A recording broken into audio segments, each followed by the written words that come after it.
Usually, when archaeologists go searching for treasures from Earth's distant past, the things they find are consistent with what they were looking for. Nobody's surprised when a team of archaeologists goes digging in Egypt and finds a mummy in a tomb, for example. There are occasions when the unexpected happens, though, and experts come across things that appear to be from the wrong time or the wrong place, and defy all attempts to explain them. This is a collection of those strange, mysterious archaeological finds.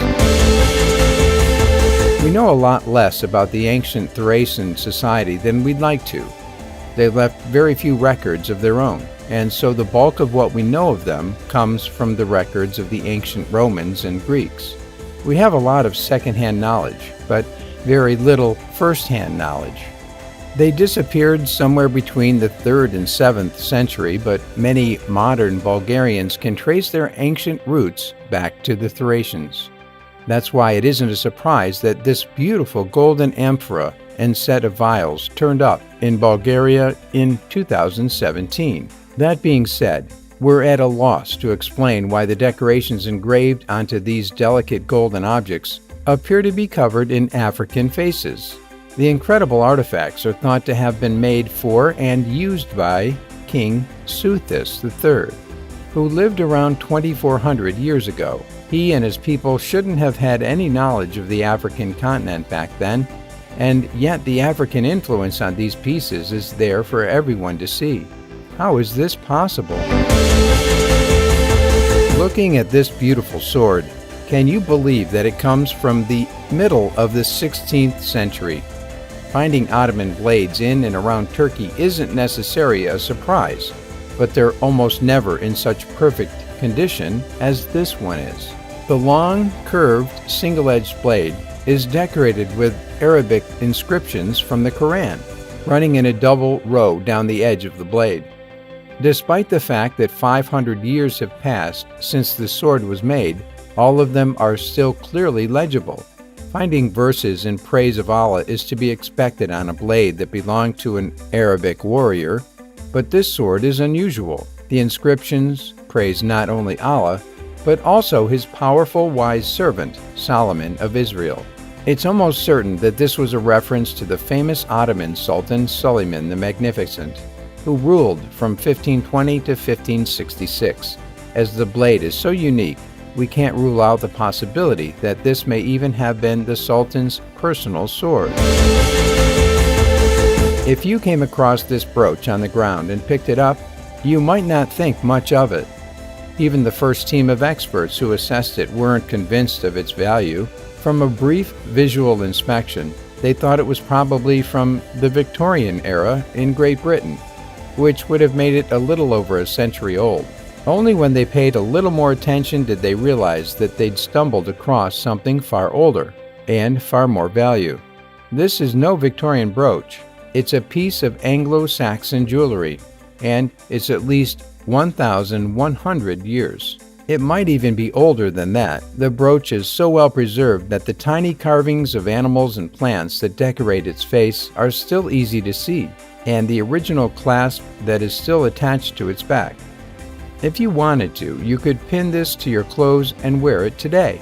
The style of art that appears on the front of the brooch is known as Trewhiddle, and the piece, found in 2019, has become one of the best examples of it discovered so far. The only thing that experts can agree upon about this next item is that it is a helmet, and that it is probably from the 6th or 5th century BCE. Beyond that, everything is educated guesswork. The Harvard Art Museum, which currently holds the piece, says that it's styled on a boar head. That puts the institution at odds with many other experts who think it's more likely to have been styled after the head of a wolf. It's most likely Etruscan in origin, but that too is an educated guess rather than a statement of fact. Whatever animal it's supposed to represent, it appears to have had a rough life. The material is dented, broken, and contains patched up sections that suggest numerous ancient repairs were carried out. We expect to see repair work on ancient battle helmets, but most scholars feel that this was unlikely to be a headgear that was used in battle. It would have been impractical for the purpose, and so it was more likely to have a ritual use. What that ritual might have been, we can only guess at. When you're asked to think of a king or queen, the first person you're likely to think about is the Queen of England. We still have monarchies in some modern-age countries, but monarchies are actually an ancient tradition, one of the oldest systems of governance in the world. To illustrate that point, here's a crown that was found in a Dead Sea cave in 1961. A crown that's 6,000 years old. The cave, close to the Judean desert, was found to be full of Copper Age treasures when it was first discovered. But this crown is the pride of the whole collection. Rather than being decked out in jewels like a modern crown would be, it's a thicker copper band topped off with carvings of vultures and, for some reason, doorways. The true origin of the crown and the whole collection of artifacts that came with it is unknown, and some archaeologists believe that the crown might not even have belonged to a king or queen. Instead, they feel that they may have been used as part of a burial ceremony for very important people, although the evidence to support that assertion is flimsy. We have no idea whether this next mysterious find is part of a gruesome torture punishment or if it's merely an elaborate prank. Found in the Medieval Crime Museum in the German city of Rothenburg, we're told that this piece is a scold's bridle, and it was used to punish people who've been caught lying or gossiping. Allegedly, the heavy metal masks were used during the 16th century across Germany and much of the rest of Europe, including Britain.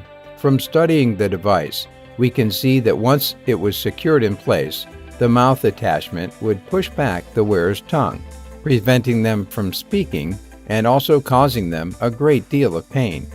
Some British records suggest that it wasn't just liars and gossipers who had to worry about being trapped inside one of these.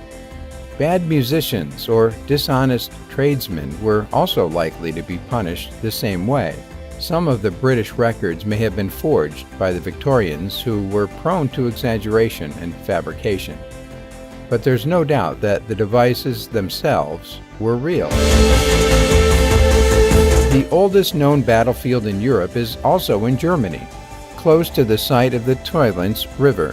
From artifacts that have been found there, we can say for sure that the conflict happened about 3,300 years ago, but we don't know who was fighting or what they were fighting about. Not only that, but we also don't fully understand some of the objects that may have been plucked from the battlefield. A collection of 31 bronze items was retrieved from the riverbed in 2019, including a knife, a chisel, and what appears to be a small bronze belt buckle.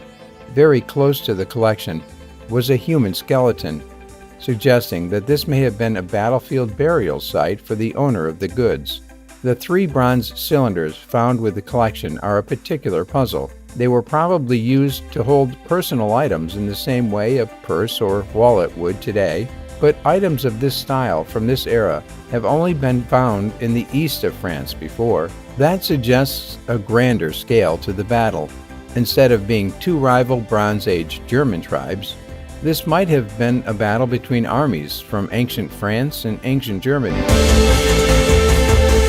The pages of Norse mythology speak of a terrifying female figure known as Vulva, a seer and a shaman, so powerful that even the gods were wary of her. Did such people really exist? Or are they just fairy tales? Thanks to the discovery of an ancient grave in Denmark, it appears that the tale of Vulva women may have its roots in reality. The body in the tomb was the first clue. Her blue and gold clothes lined with gold were consistent with ancient descriptions and indicated high status. The second clue was that she was buried with silver toe rings that weren't Danish in origin, and bronze bowls thought to be from Asia. This was someone of both wealth and power. This decorative box brooch was probably from Gotland, and at some point been filled with white lead. 2,000 years ago, white lead was used as both a medicine and a poison. The long metal wand might be the biggest clue of all, though. The word vulva translates from Old Norse as wand carrier, and this ancient staff, with its bronze fittings, is consistent with that description. She may not have had any supernatural powers, but the people who lived around her probably believed she did, and that was enough for them to treat her with respect. In October 2019, archaeologists working inside an ancient tomb in the Henan province of China found an ornate 2,000-year-old bronze pot. It would have been a valuable finding even if it had been empty, but the yellow fluid inside it made it truly unique.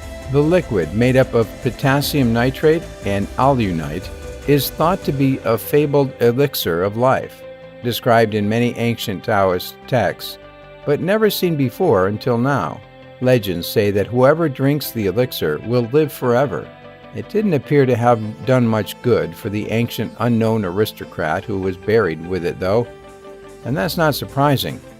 If anyone did ever drink it, it would probably make them blind and also cause their kidneys to fail. Because the texts are ambiguous, we can't say for sure whether its authors truly believed that people could achieve immortality through consuming the potion, or if it was intended as a symbolic offering to ensure that the entombed person would enjoy a long and prosperous afterlife.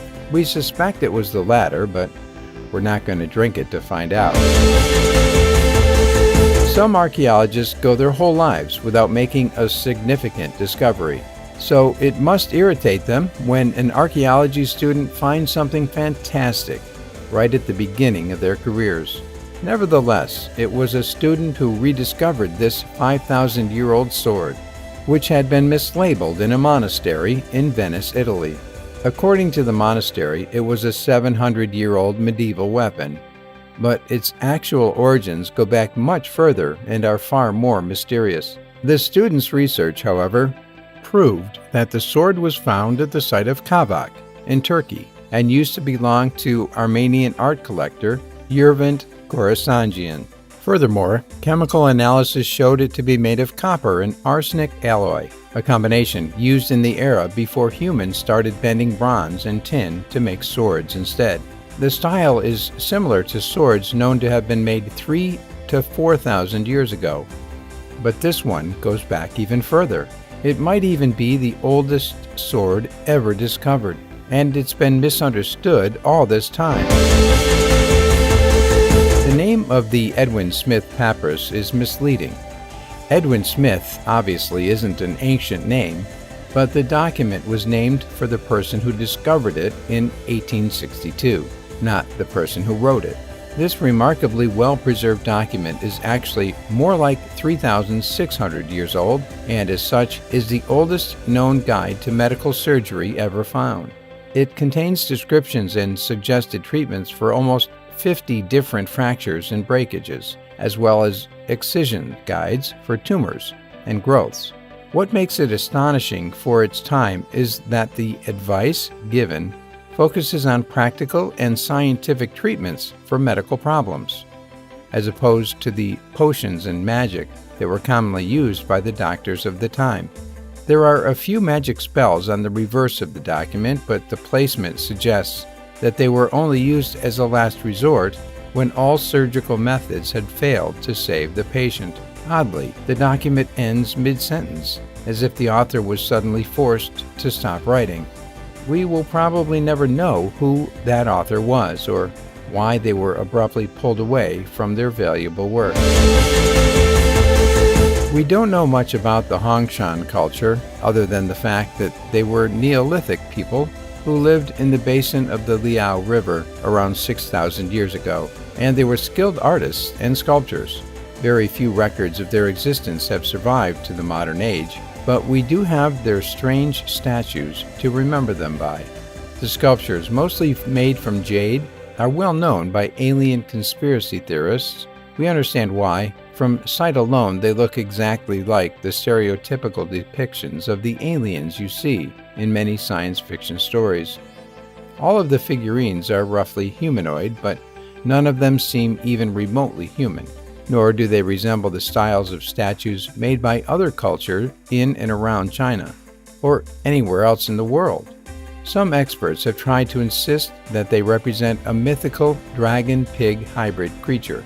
But do these carvings look like pigs or dragons to you? The most likely explanation is that the Hongchan people saw something that no other human eyes have seen before or since. But what that something might have been is unknown. Subscribe to the channel, turn on the notification bell, and enjoy watching new videos on my channel. Thanks for watching, and see you soon.